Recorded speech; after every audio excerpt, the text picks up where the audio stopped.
नमस्कार, मैं हूं आपके साथ हिमानी नैथानी। ईसाई धर्म के पवित्र तीर्थ वेटिकन के सेंट पीटर्स चौक पर संपन्न हुए कैनोनाइजेशन समारोह में आज भारत की मदर टेरेसा को संत बनाया गया। इस मौके पर पोप फ्रांसिस ने घोषणा की, होली ट्रिनिटी यानी पवित्र त्रिदेव की सम्मान में हम कलकत्ता की धन्य टेरेसा को संत घोषित कर उन्हें संतों की सूची में शामिल करते हैं। हालांकि करुणामयी मदर के रूप में संत टेरेसा की छवि इतनी गहरी है कि खुद पोप फ्रांसिस ने भी ये माना कि उनके कद्रदान शायद उन्हें मदर ही बुलाते रहेंगे, क्योंकि इसी शब्द में बसी हैं संत टेरेसा।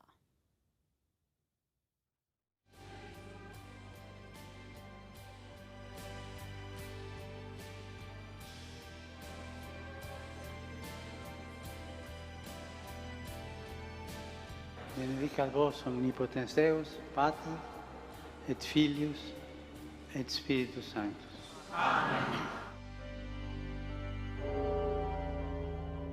दसों दिशाओं में गूंजते प्रार्थना के स्वर जैसे दुआ कर रहे हों कि करुणा की जिस मूरत को हे प्रभु आपने अपने पास बुला लिया है, उस तक धरतीवासियों की शुभकामनाओं का गुलदस्ता भेंट करने का एक और मौका दीजिए।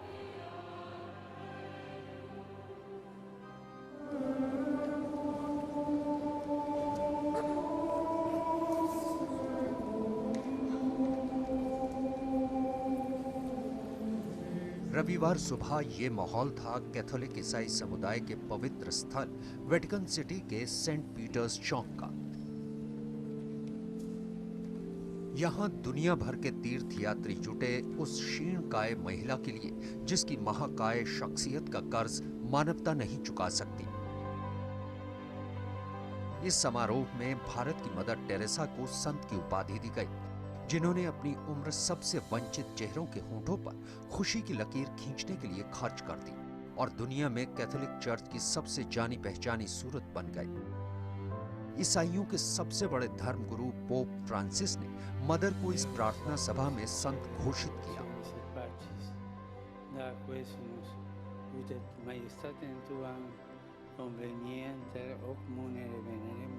समारोह में दुनिया भर से आए कैथोलिक धर्मगुरुओं ने मदर के लिए संदेश दिया। एक संदेश कोलकाता की मिशनरीज ऑफ चैरिटी के प्रतिनिधि ने भी पढ़ा, जिसकी स्थापना मदर टेरेसा ने की थी। সেই সব কিছু যা সমস্ত মানব জাতির জন্য যথার্থই মঙ্গলময় এবং ন্যায় ও শান্তি প্রবর্তন করে সুরক্ষিত রাখে প্রতিটি মানুষের জীবন ও মর্যাদা। भारत से पहुंचने वाले दल में मिशनरीज ऑफ चैरिटी अकेला नहीं था। भारत सरकार के प्रतिनिधि मंडल ने विदेश मंत्री सुषमा स्वराज के नेतृत्व में शिरकत की। पश्चिम बंगाल की मुख्यमंत्री ममता बनर्जी और दिल्ली के मुख्यमंत्री अरविंद केजरीवाल भी थे। वेटिकन की सड़कों में तिरंगा ही नहीं लहराया है, दोनों हाथों से सबका स्वागत करने वाली भारत की संस्कृति भी पहुंची। शनिवार को हुए एक कार्यक्रम में विदेश मंत्री भी यही संदेश देती सुनी गई। एक ऐसा अवसर है जहां मेरे साथ सारा हिंदुस्तान उठकर आया है। अलग अलग प्रदेशों से लोग आए हैं, अलग अलग धर्मों के लोग आए हैं। इसीलिए हिंदुस्तान को एक विशेष देश कहा जाता है, एक अलग संस्कृति का देश कहा जा सकता है। भारत का कोलकाता ही मदर की कर्म भूमि रहा। इस शहर ने आम मानवी से संत बनने की राह उनके लिए खोली। यही मदर का पहला चमत्कार हुआ था, जो ईसाई धर्म के नियमों के मुताबिक संत बनने की लंबी प्रक्रिया की पहली सीढ़ी है। कई सदियों पुरानी एक परंपरा है चर्च की यहाँ कि किसी को संत घोषित करने से पहले वो सबूत चाहते हैं कि वो कुछ चमत्कार करें। तो दो चमत्कारों की बात होती है। एक तो एक लेडी इंडिया में जिनके ट्यूमर का इलाज हुआ, दूसरा ब्राजील में एक व्यक्ति उनके ट्यूमर का इलाज हुआ। सच तो यह है कि मदर टेरेसा अपने चमत्कारों से नहीं बल्कि अपनी करुणा से संत है। कार्यक्रम से पहले वेटिकन रेडियो ने मदर का वो इंटरव्यू भी प्रसारित किया जिसमें मदर ने कहा था, खून से मैं अल्बानियाई हूँ, नागरिकता से एक हिंदुस्तानी, आस्था से मैं कैथोलिक नन हूँ। अंतरात्मा की पुकार सुनी तो मैं इस संसार की हूँ। दिल की बात करूँ तो मैं यीशु के हृदय को समर्पित हूँ। यही मदर का परिचय है। वेटिकन इस साल को दया के साल के जुबली वर्ष के तौर पर मना रहा है। पोप फ्रांसिस ने चर्च को सबसे गरीबों की आध्यात्मिक और सांसारिक सेवा का फील्ड अस्पताल बनाने का मकसद रखा है। इस भावना को जाहिर करने की सबसे मुकम्मल तस्वीर बन गया है मदर टेरेसा को संत की उपाधि देने वाला समारोह। वेटिकन सिटी से संजय सूरी के साथ ब्यूरो रिपोर्ट IBN 7। रविवार को वेटिकन सिटी भारतमय नजर आ रही थी। दुनिया के कोने कोने से आए करीब 1,20,000 लोगों की जुबान पर मदर टेरेसा की कर्मभूमि भारत का भी नाम था और वेटिकन में ऐसा पहली बार नहीं हुआ है।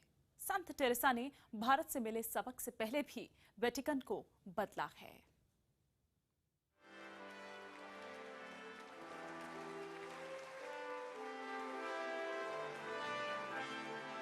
मदर टेरेसा को संत की उपाधि देने वाले कैनोनाइजेशन कार्यक्रम के बाद पोप फ्रांसिस ने 1,500 बेघर बार लोगों को पार्टी दी।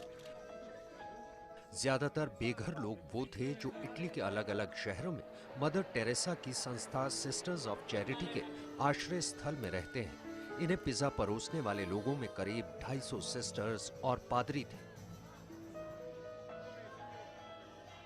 एक वक्त वेटिकन में ऐसी तस्वीर की कल्पना भी नहीं हो सकती थी। समृद्धि और ईसाई धर्म की आध्यात्मिक शक्ति का प्रतीक पवित्र स्थल कई बार प्रभु वर्ग की पहुंच से भी दूर दिखता था, लेकिन आज वेटिकन दुनिया भर के गरीबों का हिमायती के तौर पर स्थापित है।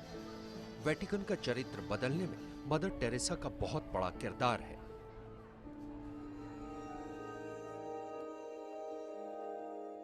सेंट पीटर्स गिरजाघर के जिस प्रांगण में मदर टेरेसा को संत घोषित किया गया, उसके एक कोने में मदर टेरेसा की सिस्टर्स और स्वयं सेवक बेघर और गरीबों के लिए रसोई चलाते हैं। इस रसोई को खोलने के लिए मदर ने ही पोप जॉन पॉल द्वितीय को मनाया था। Madre Teresa sia una santa peculiare perché è di una radicalità assoluta, cioè prima che Giovanni Paolo II andasse a trovarla nella casa dei moribondi, il mondo non sapeva che raccoglieva i morti per strada, quelli che non voleva nessuno, i bambini che non voleva nessuno, dava da mangiare, levava i vermi dalle persone che stavano per morire.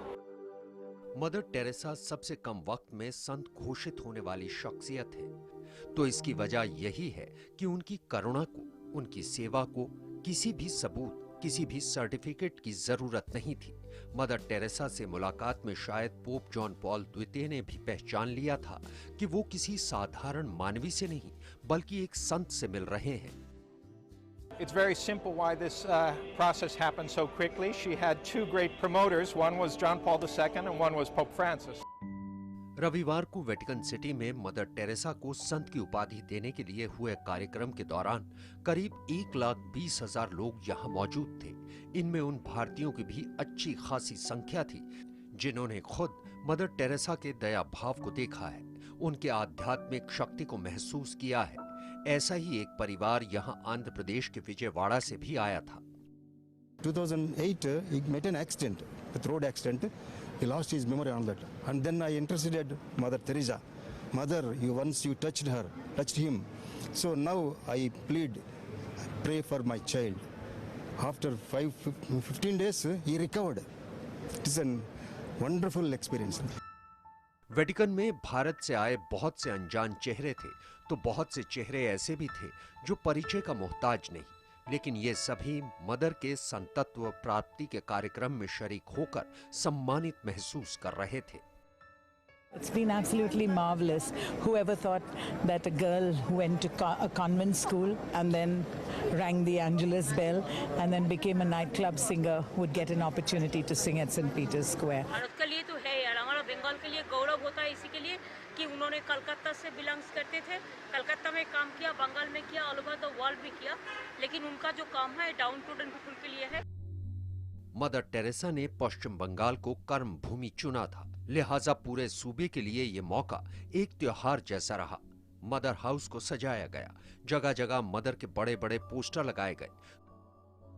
दूसरे हिस्सों में इस मौके पर विशेष कार्यक्रम हुए, जगह जगह मदर की जिंदगी से जुड़ी तस्वीरों की प्रदर्शनी लगाई गई।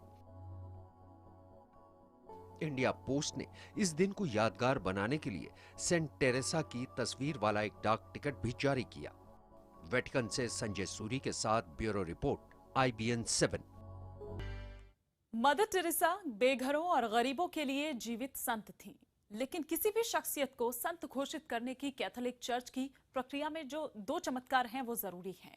मदर का पहला चमत्कार एक बंगाली आदिवासी महिला के अल्सर के ठीक होने का माना जाता है। 2008 में ब्राजील के एक आदमी का ब्रेन ट्यूमर ठीक हो गया। इसे मदर का दूसरा चमत्कार माना जाता है। आइए आपको तफसील से बताते हैं इस प्रक्रिया के बारे में। नया संत घोषित करने की जो प्रक्रिया है, उस स्थान से दूसरे जहां उम्मीदवार रहे या फिर जहां पर निधन हुआ हो, मदर टेरेसा को संत घोषित करने की प्रक्रिया कोलकाता से शुरू हुई। मदर टेरेसा ने कोलकाता में 45 साल गुजारे और अंतिम सांस ली। संत होने का प्रमाण और दस्तावेज वेटिकन तक पहुंचाया जाता है। चमत्कार के जरिए किसी मरीज को ठीक करना संत होने का आधार है। पहला चमत्कार धन्य माने जाने के लिए जरूरी होता है। धन्य होना संत घोषित किए जाने की प्रक्रिया का पहला पड़ाव है। धन्य माने जाने के बाद वेटिकन इस प्रक्रिया में शामिल होता है। उम्मीदवार के पवित्र और नेक जीवन को विशेषज्ञ मापदंड बनाते हैं। विशेषज्ञ सभी मापदंडों पर खरा उतरने के बाद पोप तक इस बात को पहुंचाते हैं। संत घोषित किए जाने के लिए जो दूसरा चमत्कार है वो भी जरूरी होता है। पोप संत घोषित करने का फैसला लेते हैं। इसी के साथ फिलहाल हमें यहां पर रुकना होगा।